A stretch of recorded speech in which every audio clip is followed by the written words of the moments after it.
Сәлем достар, мен сіздерге бүгін тағы да бір мәтін оқып бергім келіп отыр. Диалог ретінде құрастырылған. Тәртіп пен білімге байланысты. Тыңдаймыз. Knowledge and discipline. The Day of Knowledge was celebrated all over the country. How do you like this holiday? Well, it's a great holiday because knowledge is very important. But I think knowledge by itself is not enough. What do you mean by that? There is another important thing, that's discipline. Oh yes, discipline. Teachers say that if your discipline is poor, you don't do very well in your studies. Certainly, but speaking about knowledge, you mean that nobody can know everything? Is that what you want to say?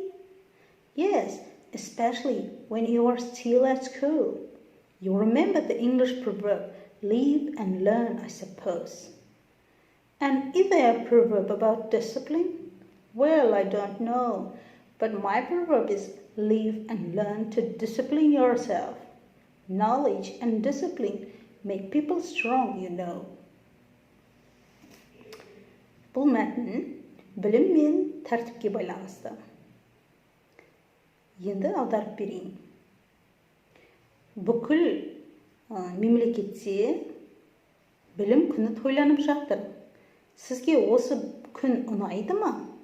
Осы мейрам ұнайды ма? Я, бұл жақсы мейрам, себебі білім деген өте маңызды. Бірақ тек қана білім ол адамға жеткіліксіз деп ойлаймын. Сіз мұнымен не дегіңіз келіп тұр? Білімнен басқа да маңызды зат бар, ол тәртіп. Я, тәртіп. Мұғалімдер айтады ғой, тәртібі жоқ адам сабағы жақсы болуы мүмкін емес деп. Әрине, бірақ біз білім туралы сөйлесіп отырмыз.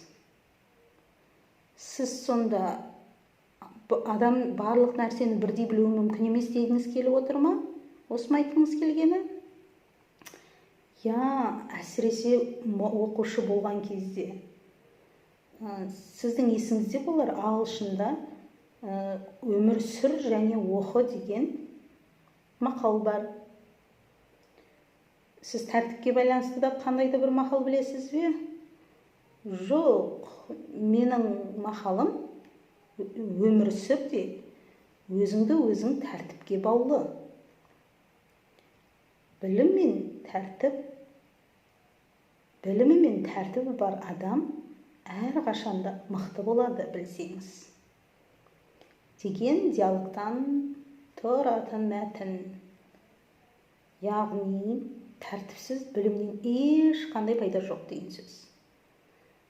Яғни, біліміңді шыңдай отырып, тәртіпті де шыңдай білу керек. Тәртіпке бағынған білім ғана үлкен жетістіктерге жетуге мүмкіндік береді. Ал құр бекер жиналып жатқан білімдерден ешқандай пайда болмауы мүмкін. Сондықтан білімдеріңізбен бөлісе отырыңыздар. Маған лайк басып, каналыма тіркелуді ұмытпаңыздар.